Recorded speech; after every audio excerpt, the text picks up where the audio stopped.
प्रणाम गुरुजी। गुरुजी, मेरा मन जीव जंतु पशु पंछियों की सेवा में ही ज्यादा लगता है। मैं अपनी कमाई का ज्यादा हिस्सा इसी में हाँ, लगाता हूं। बहुत अच्छा है। अहंकार रहित होकर सेवा की जाए तो भगवान की ही प्राप्ति हो जाती है, क्योंकि हर पक्षी पशु के रूप में भगवान ही है। नामदेव जी महाराज कुत्ते में भगवान को देखो प्रकट किया ना भगवान। एक बार श्री एकनाथ जी महाराज गंगोत्री से गंगा जल लेकर बहुत से भक्तों के साथ रामेश्वर चढ़ाने जाते थे। प्राय भक्त लोग ऐसा करते हैं कि गंगोत्री से गंगा जल लेकर रामेश्वर में चढ़ाते हैं कांवर में लेके। ऐसे ही वो जा रहे थे, जब रामेश्वर जी के पास पहुंचने वाले थे तो देखा एक गधा प्यास से तड़प रहा है, मतलब ऐसा दिखाई दे रहा है। तो उन्होंने विचार किया कि रामेश्वर जी में तो सब जल चढ़ाते हैं और ये प्यासा इसे कोई पिलाएगा नहीं। गंगोत्री से लाए थे रामेश्वर जी के लिए, नजदीक गए और गोद में गधे का सर लिया और हर हर महादेव कर पूरी गंगा जल जे ही गंगा जल पिया। तो और जो साथी थे सब हंसने लगे, यार मतलब इतनी मेहनत करके वहां से लाए और पास ही आ चुके थे रामेश्वर के, वहां नहीं चढ़ाए, गधे को पिला दिया। वो तो रामेश्वर जी गए और वहां रामेश्वर आ गए।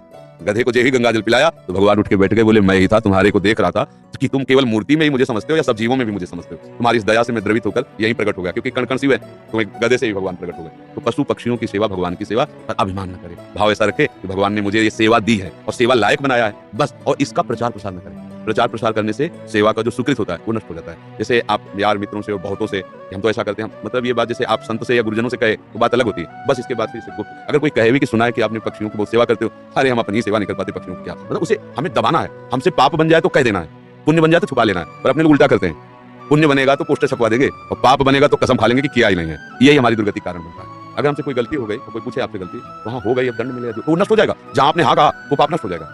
अगर सभा में खड़ा होकर के स्वीकार कर ले तो दंड मिले ना मिले उसका पाप नष्ट हो गया। और हम सभा में पुण्य को कह सकते हैं, पाप को नहीं कह सकते, देखना है नहीं। तो अपने इस पुण्य को छुपाओ और पशु पक्षी में भगवत भावना करो। जब उनको दाना डाल रहे हो या फल जो भी जैसे पशु पक्षी हो तो भाव करो, हे भगवान आप इन सब रूपों और बढ़िया पुण्य बन जाएगा और बड़ा लाभ मिल जाएगा। हे भगवान आप इन रूपों में आके सेवा स्वीकार, नाथ हम पे प्रसन्न रहो कि हम सदैव आपकी सेवा करते हैं। भक्ति हो गई, इसी से भक्ति हो गई, सब में भगवान के दर्शन की भावना बनने लगेगी। ठीक है, पर कभी गलत धन कमा के सेवा की भावना मत रखना। मान लो चलो 1 लाख रुपए हम गलत करके ले रहे हैं तो 10,000 की सेवा, वो ठीक नहीं।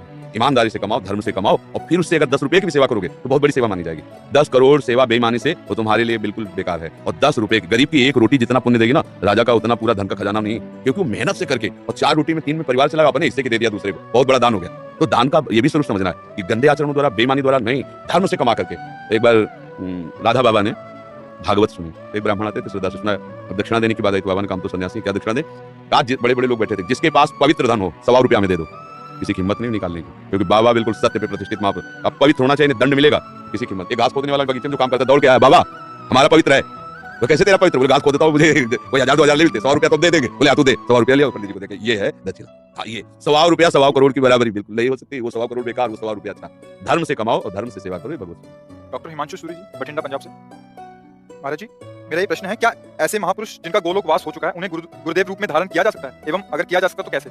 7 वर्ष की आयु से ही संकीर्तन सम्राट स्वामी श्री मुकुंद हरि जी महाराज जी के भाव भजन गा रहा हूं और उनसे बहुत प्रेरित और उन्हीं को अपना गुरु माना है। उनके वचनों का पालन करो, वो जो आज्ञा किए हैं जीवन में कभी तो बोले ही ना। हाँ, उनके उपदेश पकड़ लो और जो नाम कीर्तन वो कर रहे थे वही नाम कीर्तन करो, वही नाम जप करो। जो भगवत प्राप्त महापुरुष हैं वो थे, है, रहेंगे, तीनों में बराबर होते हैं। ये भूत भविष्य वर्तमान काल जीव के लिए है, जो ईश्वर स्वरूप होते हैं उनके लिए नहीं। वो थे भी, वो हैं भी और वो रहेंगे भी। जो महापुरुष हैं किसी को भी, जैसे भाई जन मान प्रसाद पोद्दार जी, राधा बाबा, उड़िया बाबा, हरि बाबा, ये सब महापुरुष थे, हैं और रहेंगे। अब आप तदाकार करो तो उनसे बात भी हो सकती है, मिलन जब भगवान से बात हो सकती है तो भगवत स्वरूप ही तुम आत्मा है ना। हाँ, तन्मयता धारण करो। उनके भजनों की रिकॉर्डिंग जैसे हम देश नहीं हो सकते। हाँ, मतलब सब संतों का एक ही कथन है, संसार के चिंतन से अपने चित्त को बचा के भगवान के चिंतन में लगाना। बस बार बार नाम जप करो। जो भी नाम कीर्तन करते हैं ना, वो नाम कीर्तन पकड़ लो, अंदर से जपो, उसी का कीर्तन करो और उनको गुरु मान लो, हो गई बात। समझ रहे? और संतों का संग करते रहो, जिनसे आपका मन मिले, जिनकी बात सुनकर आपको अच्छा लगे और हृदय शीतल हो जाए, उन संतों के वचन प्रकट में सुनते रहो और नाम और गुरु भाव रख लो। मनोज कुमार दिल्ली से। सतगुरुदेव भगवान, आपके चरणों में कोटि कोटि प्रणाम। गुरुदेव भगवान, प्राय सभी शिष्य अपने गुरुदेव का मानसिक चिंतन करते हैं, लेकिन गुरुदेव वो परम सौभाग्यशाली शिष्य कौन से लक्षणों से युक्त होता है जो कभी कभी अपने गुरुदेव के चिंतन में भी आ जाता है? जिसका अस्तित्व खत्म हो जाता है वो कभी कभी नहीं, वो गुरुदेव में ही हो जाता है। जब तक शरीर और शरीर के भोग और शरीर संबंधियों से अपनापन है तब तक गुरुदेव को हमने माना है। जैसे संसारिक किसी को हमने पिता माना, माता माना, रिश्ते नाते माना, उसी में एक और नाता मान लिया गुरु। अब जिसने अपना अस्तित्व अहम में टिका होता है, जिसने अपना अहंकार गुरु जी के चरणों में दे दिया, अब जैसे आपकी आज्ञा वैसा ही हमारा जीवन है, आपका कृपा कटाक्षी हमारा मोक्ष मूलम गुरु कृपा। जिसने गुरुदेव को अपना अहम देकर सतत उनकी आज्ञा पर चला तो गुरुदेव को चिंतन नहीं करना होता, गुरुदेव उसके हृदय में बैठते हैं, वो गुरुदेव के हृदय में सदैव रहता है। भगवान अपनी भक्ति के लिए कहते हैं साधु हृदय में हम, साधु नाम हृदय। मैं उनका हृदय हो जाता हूँ, वो मेरा हृदय हो जाते हैं, और सही पूछो तो वो गुरु स्वरूप ही हो जाता है। सच्चा शिष्य वही जो गुरु स्वरूप हो गया। जैसे प्रियालाल जिसको अपना परिचय दे देते हैं तो प्रियालाल मैं हो जाता है, उसमें कोई अंतर नहीं। जानत तुम्हें हो जाए, सोई जाने जेहि देहु जनाई, जिसे वो जना देते हैं वो उन्हीं के में हो जाता है। ऐसे गुरुदेव का सच्चा शिष्य वही है जो गुरु स्वरूप हो जाता है।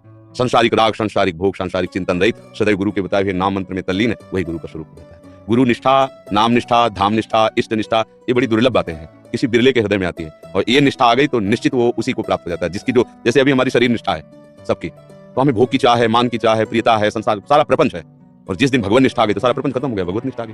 भगवान के चरणारविंद में आसक्ति प्रेम, या प्रियालाल के चरणारविंद में आसक्ति प्रेम। पहले तो समझना है कि इष्ट और गुरु केवल कहने को दो शब्द हैं, पर्यायवाची दो नहीं है। वही लाडली ही अपने रस का विस्तार करने के लिए हमारे जैसे शब्द बोलने वाला रूप धारण करके हमको समझाती है। हमारे आचार्य, हमारे गुरुदेव हमारी लाडली है, दूसरा कोई नहीं। गुरुदेव ही लाडली है, लाडली ही गुरुदेव है, दूसरा कोई, उनको कौन जान सकता है, वही जान सकते हैं। तो वही आके अपना परिचय देते हैं आचार्य रूप में, गुरु रूप में, भगवत प्रेमी महात्माओं के रूप में। देखने को ढांचा पंच भौतिक